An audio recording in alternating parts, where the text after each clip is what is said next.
Ito, may output tayo ng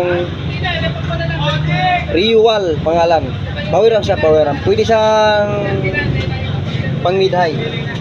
Ito po yung itsura niya. Yan. Ito yung itsura niya. Kasi ito yung laman ng board niya. Yan. Tapos ito yung harap niya. Ito yung harap niya. Galing ko yung dalawa pa sa'yo dito. Riwal. Riwal Pro 7,500.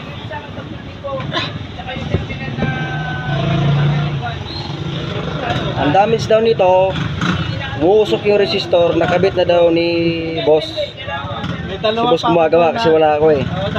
Yan gagawin ko, iti-testing ko yung ginagawa niya kung okay ba. Ito yung nagiging problema niya sa output niya. Ito, isa, dalawa. Tapos itong side na to, ito yung nagiging problema niya. Ngayon malalaman natin yung kung ano yung nagiging problema niya. Iti-testing natin. Saka hindi ganun kadali mag-trabaho nito yung mga power kasi yung power to eh. Kahit ganito ang ano nito, board, may ano siya. May dating naman talaga siya. Pwede siyang pang mid high. Malakas din. Subok ko na rin to yung pangatlong amp ko na to na encounter na ganito. Madalas nasisira talaga yung side na to.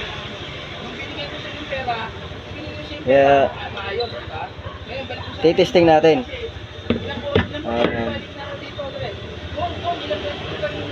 Ito yun, capacitor nya.